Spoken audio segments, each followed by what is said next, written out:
Hello அன்பான உறவுகளே, இப்போ நம்ம என்ன செய்ய போகிறோம் அப்படின்னு பார்த்தீங்கன்னா, கொஞ்சமாக பிஸ்கெட் அல்வா. சரிங்களா? அதுக்கு முதல்ல பிஸ்கெட் எடுத்துக்கொள்ள வேண்டும். என்கிட்ட இப்போ இருக்கிறது 4 பாக்கெட் பிஸ்கெட் தான். சரியா? 5 வாங்கிட்டு வந்தேன். எங்கள் வீட்டில் இருக்கிற எலி ஒன்று சாப்பிட்டுடுச்சு. ஸோ 4 பாக்கெட் பிஸ்கெட்டை எடுத்து, எந்த பிஸ்கெட் இருந்தாலும் பரவாயில்ல, பட் மில்க் பிக்கிஸ் இருந்தால் இன்னும் நல்லாயிருக்கும். சரிங்களா? இப்போது இந்த பிஸ்கெட்டை இதில் கொட்டிடுச்சு.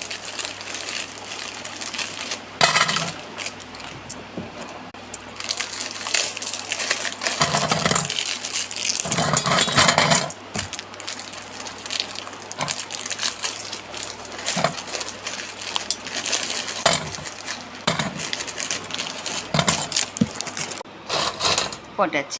நான் இந்த அல்வா செய்கிறதுக்காகவே பசும்பால் வாங்கியிருக்கேன், ஒரு 3/4 லிட்ரு. அதை அப்படியே பிஸ்கெட்டில் மிக்ஸ் பண்ணிக்கோங்க. உங்கள் வீட்டில் பாக்கெட் பால் இருந்தால் கூட போதும். ஓகேங்களா? இது இருக்கட்டும்.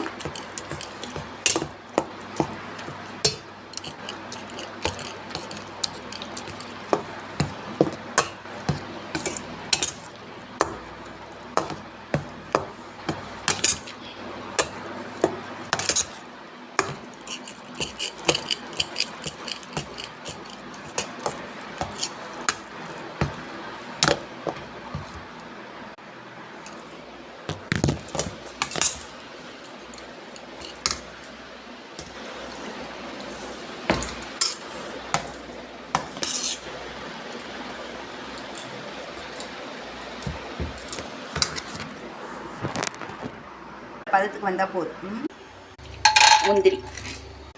முந்திரி, பாதாம், திராட்சை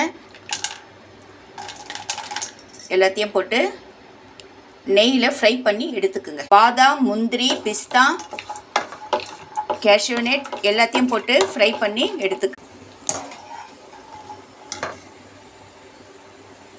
இப்போது இது கூட இன்னும் கொஞ்சம் நெய் சேர்த்துக்குங்க. நெய் நல்லா காஞ்சிடுச்சு. அந்த ஏற்கனவே பாலில் ஊற வச்ச பிஸ்கெட் எடுத்து அதில் போட்டுருங்க. பிஸ்கெட் அதில் போட்டாச்சு.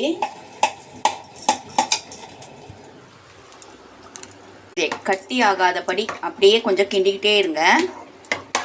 ஓகேங்களா? கிண்டிக்கிட்டே இருங்க. இது கூட வெல்லம், சர்க்கரையாக இருந்தால் நாட்டு சர்க்கரை போட்டுக்குங்க. இல்லை உங்ககிட்ட வெல்லம் இருந்தால் வெல்லம் போட்டு எவ்வளோ ஸ்வீட் வேணுமோ அந்த அளவுக்கு நீங்கள் சேர்த்துங்க. பாருங்கள், இந்த மாதிரி தலை வரணும். ஓகேங்களா? கூட நம்ம ஃப்ரை பண்ணி வச்சுருந்த பாதாம், முந்திரி, பிஸ்தா, திராட்சை எல்லாத்தையும் போட்டுருங்க.